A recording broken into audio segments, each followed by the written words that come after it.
Hello, everyone. Happy Monday evening to you all. Good evening, good evening. Checking to see. All right, we got a bunch of people watching already. We'll go ahead and get this stream started. Welcome, everyone, to another Planetarium live stream. I am Patrick Hess, Planetarium Manager at Union Station, and I'll be taking you on a little tour of what's up in our night sky this season, and we'll be covering last month's headlines in relation to space and astronomy news. So thanks for joining, everyone. I am the Planetarium Manager at Union Station, and we've been doing these live streams for quite a while. Like I said, this is our 87th live stream.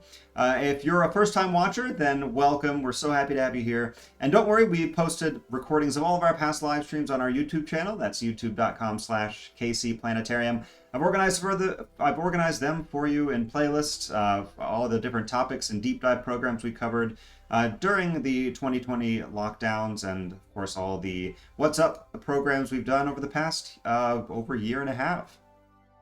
Over 75 hours of content, so definitely go check that out. I want to give a shout out to our supporting sponsor, MRI Global, for keeping this program and many others at Union Station going. Thank you to them for their continued support. And this is a live stream. If you're watching at 6 p.m. Central on October 3rd, then give us a comment in the comment section. Let us know you're watching. We'd love to hear where you're watching from. It's always exciting to see people around the country and around the world tune in. And we've already got some people commenting. We've got Rachel saying hello from Leavenworth. It's been a while since I've been able to catch one of these. Well, Rachel, so glad to see you again. I'm glad you're able to tune in tonight. Got Allison saying thanks for all the space info. Absolutely, Allison. So glad you're here with us. And Becky is saying hi from Harrisonville, Missouri. Thanks for tuning in tonight, Becky. Keep the comments coming, everyone. We're going to jump right into some updates about the planetarium and Union Station. We're going to look at our current schedule right now. We are open Tuesday through Sunday, closed on Mondays for our fall schedule. So check out our lineup of programs there. Of course, our fan favorites like our live Star Tour, Sky Station Live are available, plus our new programs, Destination Solar System and Legend of the Enchanted Reef. Also, a fan favorite, Dinosaurs at Dusk, is back as well. So check out all these shows. Again, we are open to the public Tuesday through Sunday right now. And we'd love to see you. I'd love to see you. I'll be there giving Star Tours and showing you the cool planetarium sites. So definitely come say hi. We just had our October evening of laser shows. It was British Invasion this month. So to anybody who joined us for those shows last Saturday night, I hope you had a great time. I know we did. And we do have a plan for more evening laser shows coming up later this fall and going into with the winter holiday season. So stay tuned. We'll be announcing the full lineup in the coming days. We've got some really exciting shows, some we haven't had in a long time, and some highly requested artists, so definitely want to check those out. Those will be coming real soon.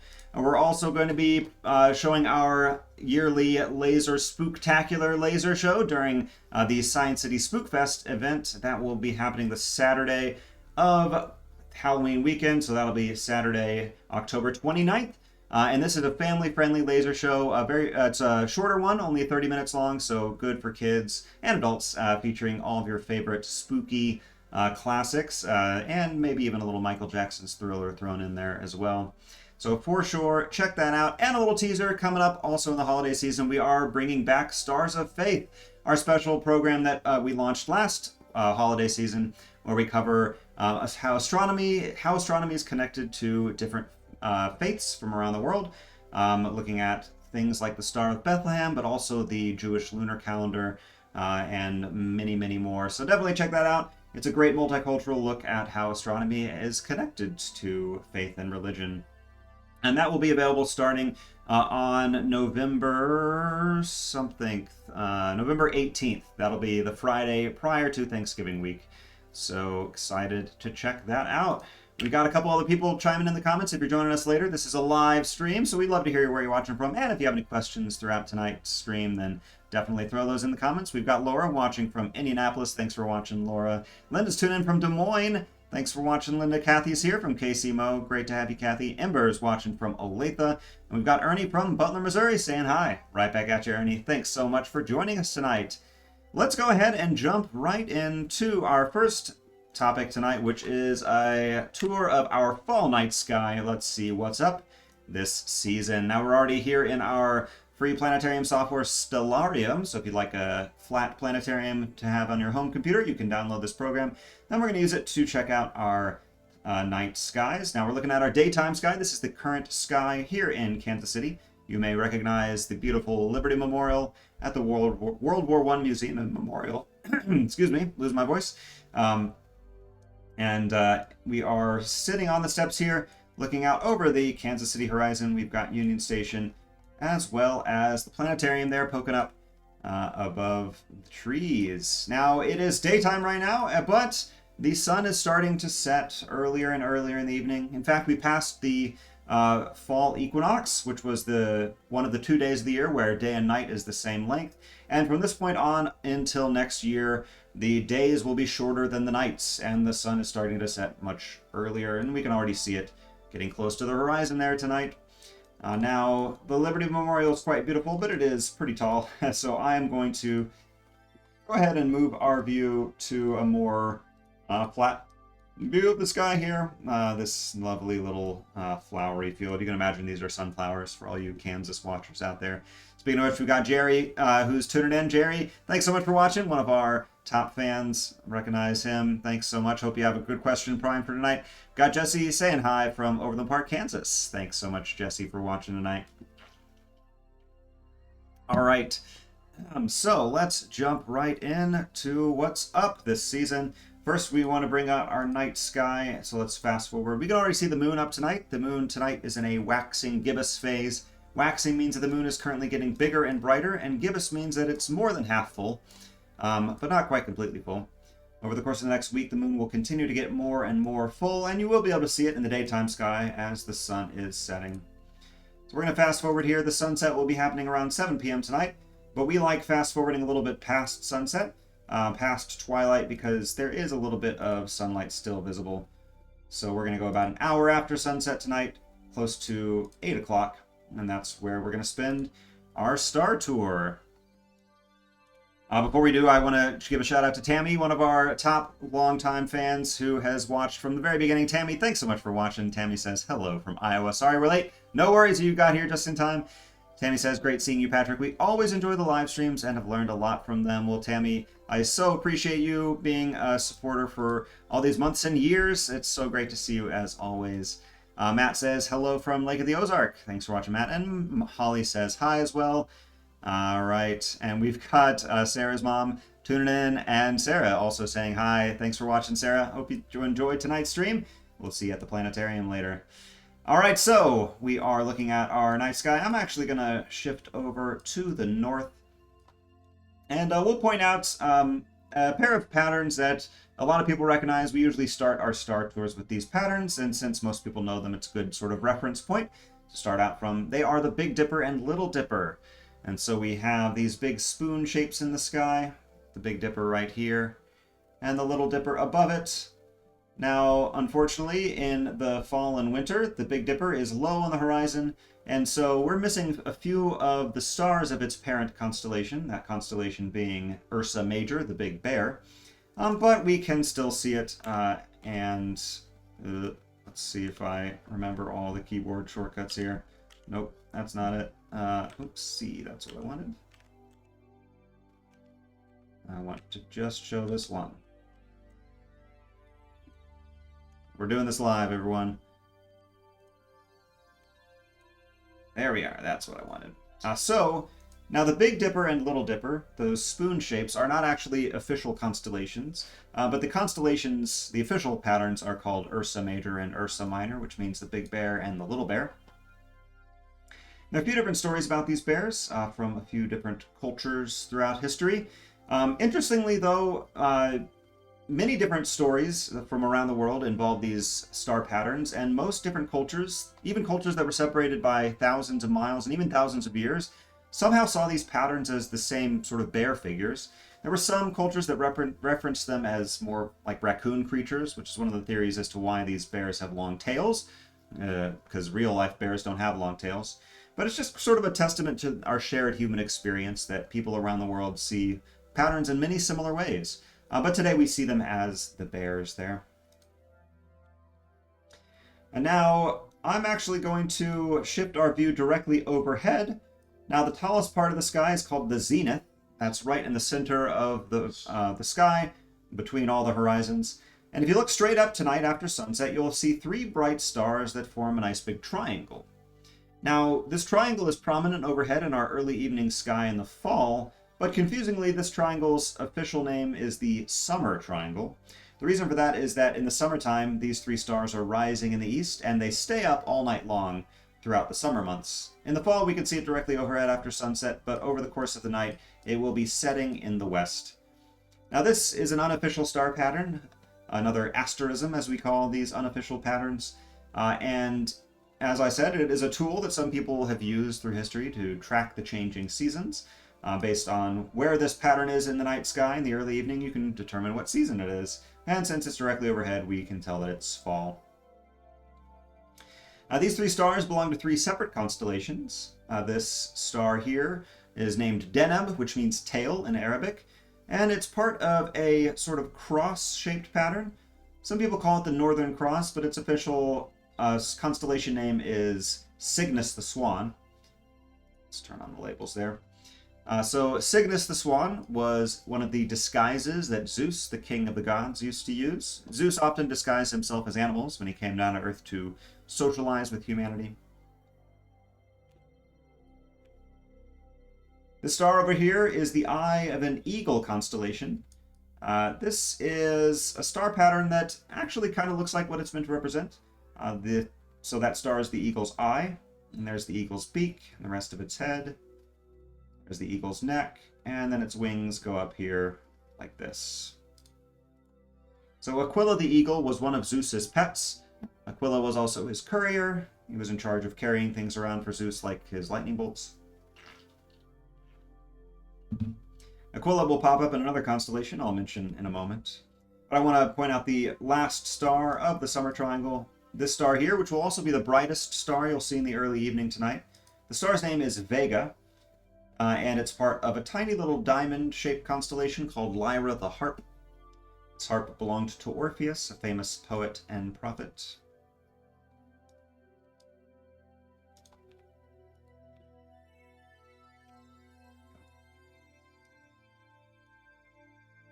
Now, I'm going to rotate a little bit more here, and we're going to check out, let's look at the Milky Way here. Now, we can see the Milky Way every season, but fall and summer are the best seasons to look for the Milky Way, because during the summer and fall, we're facing towards the galactic core, where the Milky Way is densest and brightest.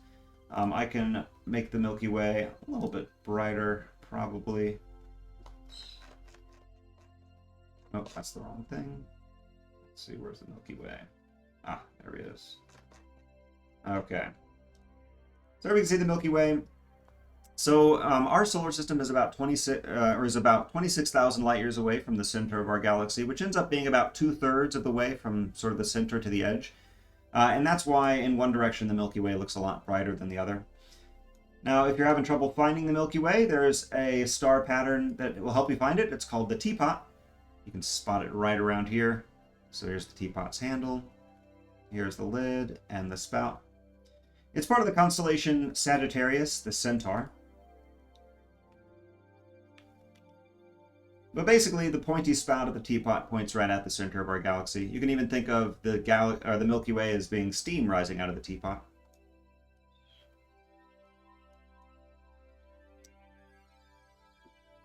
Now, I mentioned the constellation Aquila being a part of the story of another constellation, and that other constellation is right over here. It's Aquarius. Aquarius is a prominent fall constellation. It's a bit harder to spot, but this little oval shape is Aquarius's head. Here's Aquarius's neck, and his legs kind of extend out here. He's sort of doing the splits. And then here's Aquarius's arm, and Aquarius is holding a bowl of water that he's pouring out into the sky. Now, Aquarius actually began his life as a prince named Ganymede. Ganymede was kidnapped by the gods at an early age, and he was brought up to Mount Olympus to serve the gods as their cupbearer, someone to pour them their wine. It was Aquila the eagle, actually, that helped to kidnap Ganymede for the gods. Now, Ganymede did this for a few years, and he ended up becoming pretty popular and was a pretty good bartender, all things considered. and the gods were all constantly impressed by his skills. One day, though, Ganymede noticed that the people of Earth were in the midst of a terrible drought, so later that night, in secret, Ganymede poured his cup down to Earth, which brought rains and ended the drought.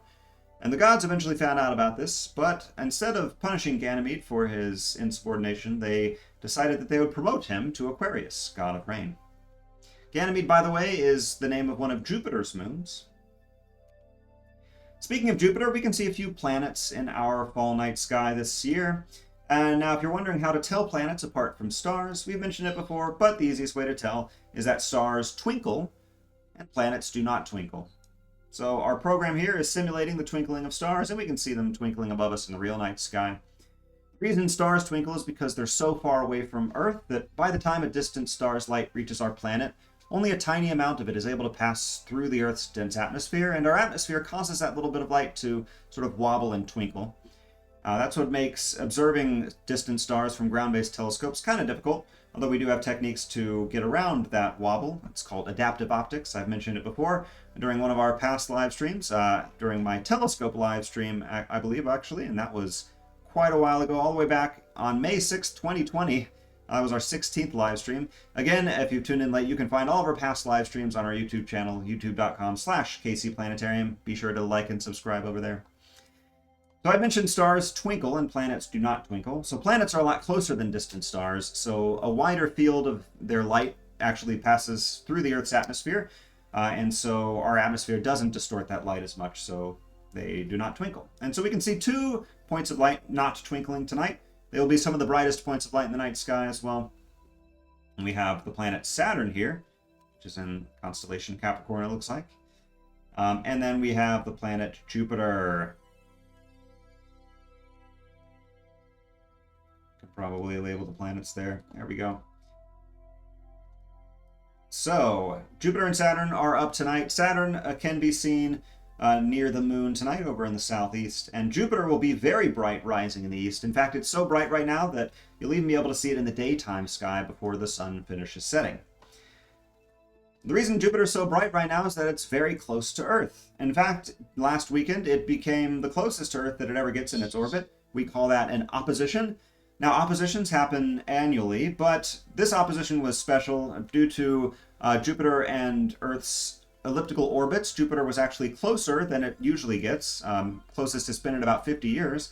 So Jupiter is extra bright. We can zoom in on Jupiter here. Now, Jupiter is one of my favorite things to observe through a telescope. Actually, you don't even need a telescope to observe it. You can see Jupiter right now through a decent pair of binoculars. Binoculars are really great astronomy and stargazing tools if you don't have a telescope at home. But the reason it's one of my favorites is because when you look at Jupiter through binoculars or a telescope, you'll see sometimes up to 4 little dots of light nearby, and these dots of light are Jupiter's 4 Galilean moons. They're called the Galilean moons because Galileo Galilei, the famous astronomer from centuries ago, when he looked at Jupiter through his telescope, he saw these 4 dots in the sky, and he plotted their course, or their positions over the course of weeks and months, and he saw them kind of going back and forth and back and forth. And this was the clue that led him to formulate his theory about how it was the Earth that went around the Sun and not the other way around, because he observed these moons of Jupiter orbiting Jupiter. And so these moons are Callisto, Ganymede, who I mentioned earlier, Europa, and Io. And they're always moving around in a different spot. Occasionally they'll even pass in front of Jupiter, casting a shadow on Jupiter. We had a stargazing night telescope event last weekend. Not last weekend, I guess, the weekend before that. And we actually saw one of these transits happen. It was pretty incredible to see the shadow cast on Jupiter during that event. So, like I said, Jupiter is in opposition right now. It's still very close to us. It's still very bright. So if you happen to have a telescope or a pair of binoculars at home, then I definitely recommend checking out Jupiter. You won't miss it. It is shining very brightly in the east right now. Now, I wanted to mention that as we approach fall and winter, there will be some really exciting things popping up in our night sky, and I'm going to fast forward just a smidge, too many smidges, and rising at about 10 o'clock, so not terribly late, but a little bit later tonight, we will see the Pleiades star cluster, which is one of my favorite deep space objects. It's a cluster of about 1,000 stars, but with the naked eye you can see 6 to 7 stars. That's why this star cluster is nicknamed the Seven Sisters. And this is a star cluster containing very young stars that were born pretty recently, and we can see the leftovers of the nebula that formed them all around them. This is a really spectacular deep space object that you can see through binoculars, but also with the naked eye. One of my favorites. So stay up a little bit late. Around 10 o'clock you'll see that. And then even later I'll give it just a tiny teaser, because in the winter my favorite star patterns rise, such as the constellation Orion, where we're going to save that for a future star tour.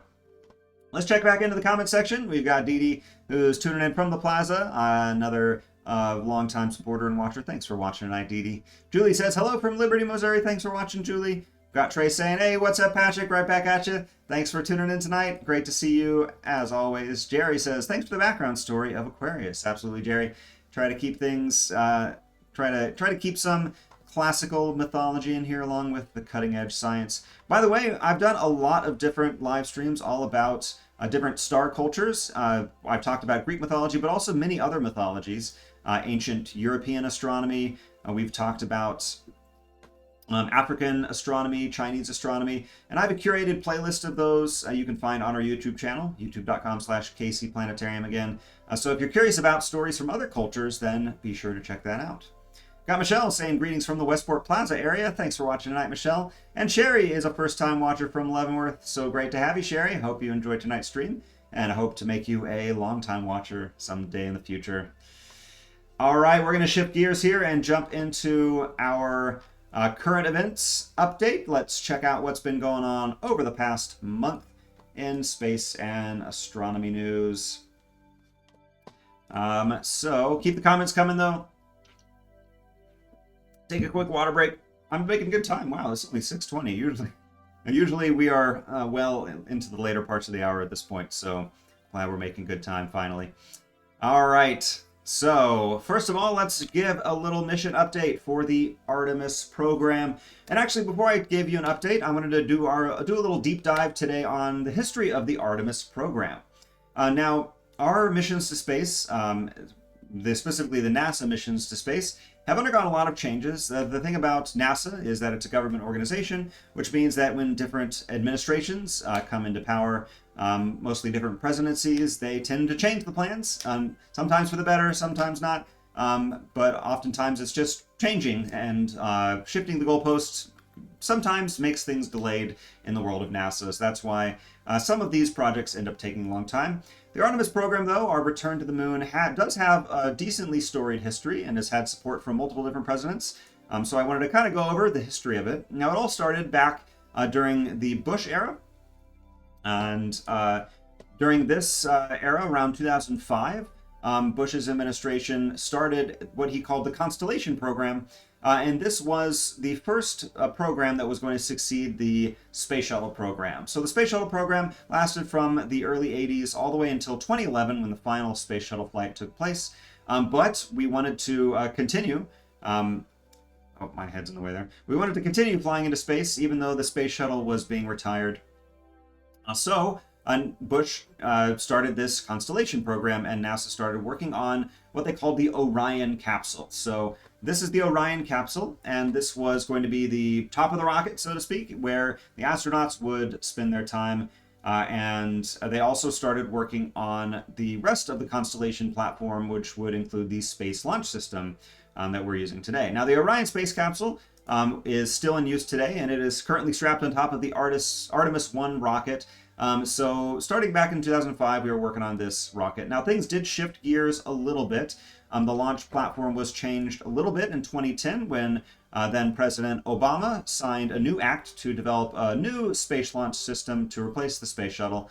And this space launch system was going to reuse the solid rocket boosters, actually, from the space shuttle, but design a brand new platform that was similar to the Saturn V rocket, and was able to carry some heavy cargoes into space as well. And so this was in 2010. And like I said, in 2011, the final flight of the space shuttle took place. And between 2011 and more recently, in 2019-ish, I believe it was 2019-ish, NASA astronauts were hitching rides aboard the Russian Soyuz capsule until we finally started contracting with SpaceX, a private space company, to fly our astronauts into space. And so now we are sending our own astronauts into space aboard American rockets, albeit privately and commercially funded and designed rockets. So this was 2010 during the Obama administration.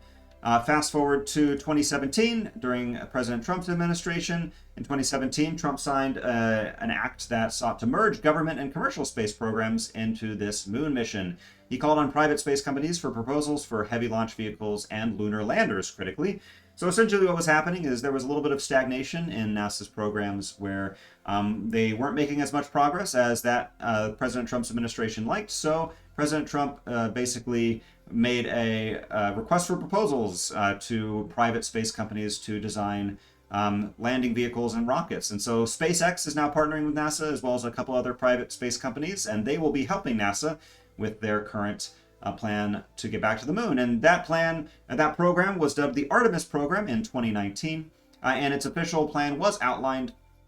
And this was the original timeline, which we can see here was a little bit optimistic and didn't account for global pandemics. So of course the 2020 plans were delayed a little bit, but we can see the outline of the plan, and it still is mostly in place. Artemis 1, the first human spacecraft to the moon in the 21st century. This is an uncrewed launch, and that is the rocket that is currently waiting to go into space. Artemis 2 would be the first crewed mission to just orbit the moon, and then Artemis 3 would land astronauts on the moon once again for the first time in over 50 years. And the most recent timeline is laid out here. This is actually from NASA's 2023 presidential budget request. So depending on what the Biden administration chooses to do with NASA's funding, this is their ideal goal. So we see Artemis 1 hopefully happening in 2022, and we'll talk about those updates in just a minute. Artemis 2, the crewed flight test in 2 years' time, 2024. And then Artemis 3, still shooting for a 2025 lunar landing. Future Artemis missions will be hopefully starting to build a lunar gateway, which is a space station orbiting the moon, and then taking lunar vehicles to the surface, and eventually starting to plan for a future mission to Mars. So that is the outline for the Artemis program, getting you up to speed with the history of the program and where it's at today. Now, where is it at today? Well, let's check in on Artemis' status. This is from NASA's Artemis blog. And we can see the most recent update. So the recent update is that, well, first of all, Artemis 1 was targeting an August 29th launch.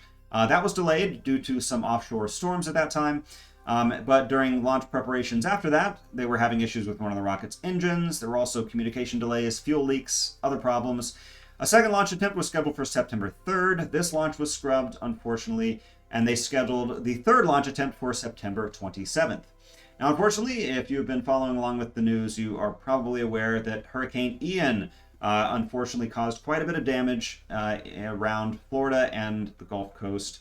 And that included around Cape Canaveral, where the Artemis rocket was stationed on the launch pad. Now, luckily, NASA made the call to roll back the Space Launch System to the launch, or to the Vehicle Assembly Building, a closed and covered building. And they've announced that there are no damages to the flight hardware after the storm, and they're focusing on a November launch. The November launch, the launch window is from November 12th to November 27th. So somewhere in that timeline, if all goes according to plan and there are no more rocket issues, that is when the Artemis 1 rocket will launch, taking a spacecraft back to the moon for the first time in quite a while. Alrighty, so that's our Artemis update. Let's get back in the comments, see what people are saying. We've got Christina saying hello from Chillicothe. Thanks for watching, Christina. Jerry says, happy 10th anniversary, Patrick. Oh, thanks, Jerry. Appreciate you. For those of you who didn't hear or didn't know, tomorrow is my 10th anniversary working at Union Station. I am so thankful to have had this opportunity, and I love showing everyone the stars at Union Station and on these live streams. These live streams have been a great thing to add on to my resume that I didn't think would be something that I would ever do, but they've turned into one of my most favorite parts of my job. So thank you to all of you who have supported me over the past couple years, and even beyond that, years before at the planetarium. Here's to another 10 years, as long as they keep sending me paychecks. Karen says, hi from Rochester, New York. Karen, thanks so much for watching. I hope you are enjoying tonight's stream, and thanks for tuning in tonight. All right, so let's go on to our next segment, which is everyone's favorite giant hexagonal pattern space telescope update segment, Webb Watch. Let's see what Webb has revealed to us over the past month. Not a lot, to be honest, but there is one cool image that I want to share. We can see here a really cool picture of Neptune. So, Neptune was recently captured by the James Webb Space Telescope's instruments, and this image shows off this telescope's capabilities closer to home, looking at planets in our solar system. That's right, this space telescope not only is peering back into the dawn of our universe, looking way back in time at distant galaxies and stars, it's also looking in our own backyard and learning a lot more about the planets in our solar system. With its infrared imagery, we can see different views of our planets we've never seen before. And here's a cool view of Neptune, the 8th planet from the Sun. This is the clearest view of this distant planet's rings in more than 30 years. That's an important thing to note. In case you didn't know, Neptune does have rings. All the outer planets, in fact, have rings, but most of the planet's rings are dusty, so they're not quite as shiny as Saturn's rings. Saturn's rings are composed of water ice. That's why they're so shiny. But with infrared imagery, we can see these rings much more easily, and this nifty slider that NASA provided shows us the labels here. This bright light is Triton, one of Neptune's moons, and we can see a few other moons here near the rings. So this is pretty incredible, and again, one of the most striking features of this picture is the planet's rings. Some of these rings have not been detected since NASA's Voyager 2 became the first spacecraft to observe Neptune during its 1989 flyby. And as I said, in addition to these rings, we can see several of Neptune's moons. We can also see several bright narrow rings in these fainter dust bands. Heidi Hamill, a Neptune systems expert and interdisciplinary scientist for the Webb team, said, quote, "It has been 3 decades since we last saw these faint dusty rings, and this is the first time we've seen them in infrared. Webb's extremely stable and precise image quality permits these faint rings to be detected so close to Neptune." So pretty cool, nifty little picture of Neptune. Sort of a zoomed in picture, sort of glowing in infrared. Very neat.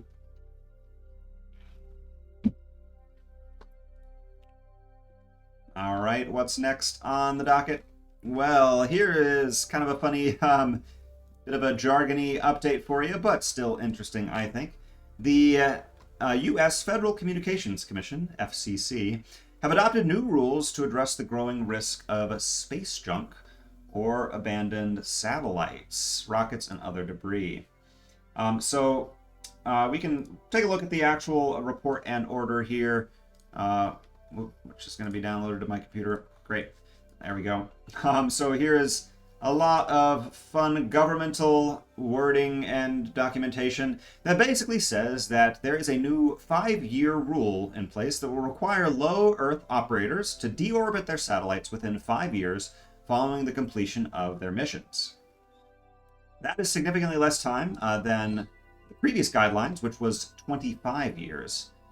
Now, there are around 10,000 satellites weighing thousands of metric tons that have been launched since 1957, and over half of those satellites are now totally defunct. NASA says that there are about 23,000 pieces of debris larger than a softball orbiting the Earth, and China had an anti-satellite test back in 2007 that added more than 3,500 pieces of large trackable debris and many more smaller debris to this debris problem. So this new rule will hopefully mean more accountability and less risk of collisions that increase orbital debris and the likelihood of space communication failures. There you go, the FCC doing something good for a change. There were some legislators who were upset with this order, but government will be government. But hopefully this will be a good thing overall. Tammy says, happy anniversary, Patrick, and many more. Thanks, Tammy. Appreciate you. All right, you know what? We actually just have 2 more news topics for today, so getting in your comments and questions here. We'll be wrapping up pretty soon. We're going to keep this stream pretty short and sweet tonight. This is a bit of a downer news, but Still interesting. Oops, let's get this over there. You can hear Phoebe squawking in the background. All right, so I've mentioned before, I did a live stream back in 2021. Let's see. Yes, it was our 64th live stream. That was March 1st, 2021, where I did sort of a... Oh, actually, was it this one? No, it wasn't this one. Which one was it? I'm going to find it, because this was a good one. Oh, no. It was our 52nd live stream on December 14th, 2020, where I used a fun game called Kerbal Space Program, which lets you design and launch your own rockets, to talk about the difficulties of designing rockets and how to fly them, how to orbit them, things like that. It was a really fun extended stream. I'd encourage you to check that one out if you enjoy watching people blow up rockets. And I introduced everyone to a term called RUD, which stands for Rapid Unplanned Disassembly, which is what the rocket community affectionately refers to rocket explosions as. So, unfortunately, Blue Origin, which is the company funded and run by Jeff Bezos of Amazon fame, had their own rapid unplanned disassembly the other day, back on September 12th. Their rocket exploded. Now, first of all, there were no humans aboard this flight. It was uncrewed. It was an uncrewed research mission, and this was their New Shepard vehicle, which has had dozens of successful flights. But the booster failed. Now, the good news is, again, there were no humans aboard this flight, and most, if not all, modern rocket launch systems have what is called a launch escape system, where the payload, which is sometimes satellites going into space, sometimes research material, and sometimes humans, is safely jettisoned from an exploding rocket. So essentially, the millisecond that a failure is detected, rockets are deployed underneath the capsule here, the payload, that rocket the payload away from the exploding booster section, and then that payload gets safely far away and then parachutes back down. So in this case, the New Shepard payload was successfully recovered. I'm not sure if there was any damage to the research materials. Probably a little bit, considering it had a bit of a hard touchdown there. But again, no humans were harmed. Now, the FAA, Federal Aviation Administration, is currently conducting a standard accident investigation. But Blue Origin is already planning their next space tourism launch in the near future. Now, I don't know if this makes you feel better or worse about going into space. To me, it makes me feel better, because this is an actual test and proof that this launch escape system does work. The Orion capsule aboard the Artemis rocket does have a launch escape system, and the Crew Dragon capsule aboard SpaceX's Falcon 9 also has one of these safety systems. So don't worry, if you're going to space anytime soon, you should be okay. Speaking of SpaceX, they are our final news topic for today. A bit of a superlative to them here. Let's pull that up. They recently successfully launched their 52nd Falcon 9 launch in 52 weeks. This sustained an average cadence of one launch per week for a full 12 months. Now, this was a goal that their founder, Elon Musk, did state that he wanted to accomplish, and lo and behold, he accomplished it, so good for him. One launch a week is pretty spectacular. You can't argue with that. This was also SpaceX's 150th consecutive successful launch, so they've got a pretty good track record. And this particular launch, there's a great photo there. This particular launch was the 14th time that this booster went to space and back, which is pretty incredible. So their Falcon 9 rocket is a reusable rocket platform that significantly, well, you could even say astronomically, reduces the cost to take things into space. This rocket has been reused 14 times now, and that is pretty incredible. So kudos to SpaceX, they're doing something right. And kudos to everyone who has stayed tuned for this bit of a briefer live stream. We do have Jerry. Oh my gosh, Jerry, thank you so much. I actually totally scrolled right past this important news update. This will be our final news update for today. Jerry's asking if there's any update on NASA's attempt to dislodge the asteroid from its orbit. Whew! You saved my rear end there, Jerry. Thank you so much. And yes, there's an update that I accidentally skipped over. So, the DART mission, the Double Asteroid Redirection Test, which has spent 10 months flying through space, has become the world's first tested planetary defense technology demonstration. It has successfully impacted its asteroid target. That happened last Monday, and this was the agency's first attempt to move an asteroid in place. That ended up being very zoomed in. Now this is video actually from the satellite as it was careening towards Dimorphos, which is a moonlet. It's actually a moon of an asteroid. The larger asteroid there next to it is Didymos. It's a parent asteroid. So Dimorphos is a 530-foot diameter asteroid. Didymos is 2,500 feet across, about a mile across, or no, half a mile across. And let's just watch this video. So this is a succession of photographs. This is sped up 10 times, so it took about 5 minutes from the start of this video to actually crash into the asteroid. But it was continuing to beam photos back until we, of course, lost contact with it. Now, as we're zooming in, I do want to pause here briefly. We've seen asteroids like this before, and actually we've seen so many that a lot of astronomers believe that many of the asteroids in our solar system are like this. They're sort of gravel pile asteroids. So asteroids are probably not like we've seen in the movies. Most asteroids are probably these sort of loose piles of rubble, essentially. And you can see that in pretty good detail here. So, you know, let me just scroll frame by frame. Woo, that was too many frames. So we can see a pretty close-up view. It sent pictures back to us until it was very close. There we go. There's the last full photograph.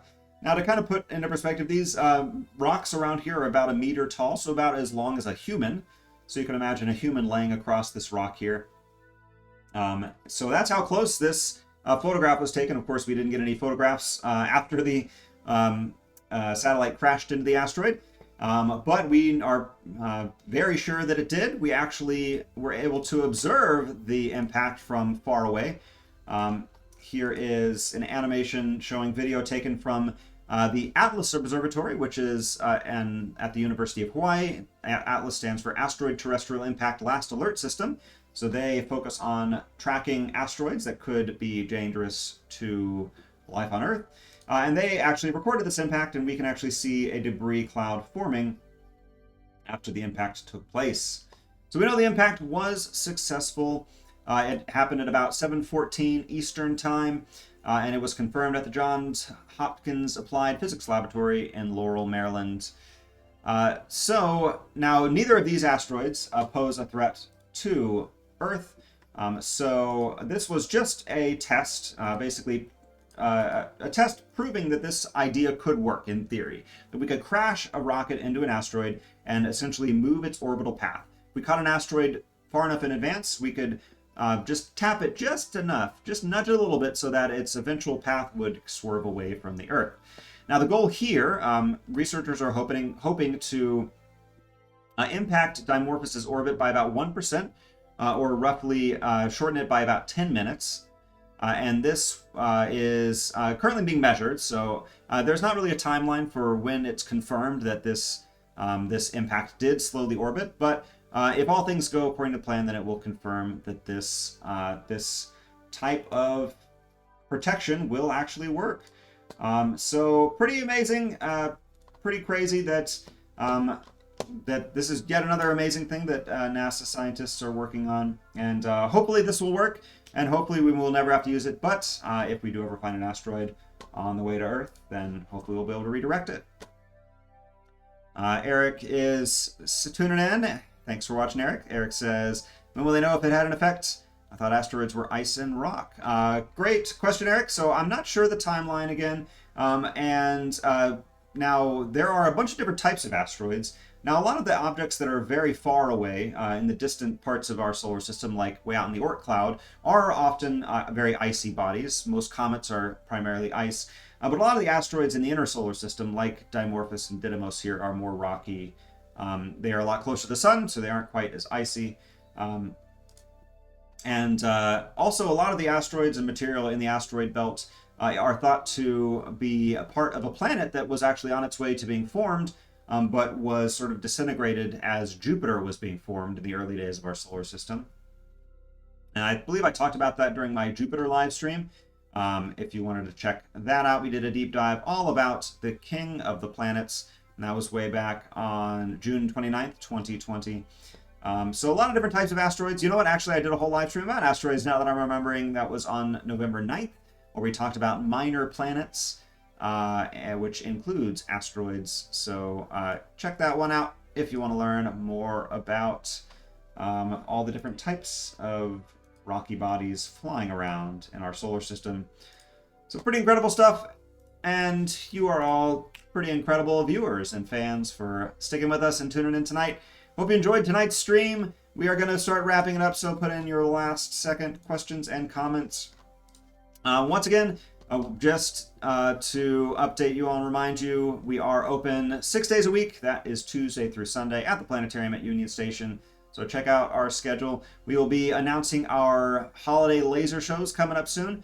And tickets are already available for our holiday daytime shows, including Stars of Faith, as well as Laser Holiday Magic, our family-friendly daytime holiday laser show. So be sure to check us out. Come visit me and the rest of the Planetarium team at the Planetarium. Anne says, thanks, Patrick. Love your show. Thank you so much, Anne, for watching. And thank you to everyone else who's tuned in tonight. We will see you next month. That looks like it'll be on November 7th, first Monday of November. So that should be a good time. We'll give you your fall and winter space update. Look at what's up coming up in our winter night sky and check out all the space news updates. Hopefully be tracking a confirmed Artemis launch then. And if all goes well, maybe we'll try to do a live stream that night after the successful launch if there are any exciting updates to announce. For now, though, we are going to be signing off here. I have been your planetarium guy, Patrick. Thanks so much for watching, everyone. Jerry says, thanks again. See you soon at the planetarium. Absolutely. Thanks so much for watching, Jerry. And I hope to see you at the planetarium as well. And we've got Rhonda says, hello, Phoebe. Thank you. Happy anniversary, Patrick. Phoebe says hello. She is snoozing in her cage in the other room. Hopefully she can make a guest appearance next month. But thank you to all of our watchers tonight. And Eric says, 10 years, time flies. Congratulations. Thanks so much. And I appreciate you all for your support. Thanks to our supporting sponsor, MRI Global, as well. Thank you so much for your support for this program and all the others at Union Station. All right. I'm signing off. Good night, everybody. Have a great rest of your October. Happy Halloween. And we will see you next month.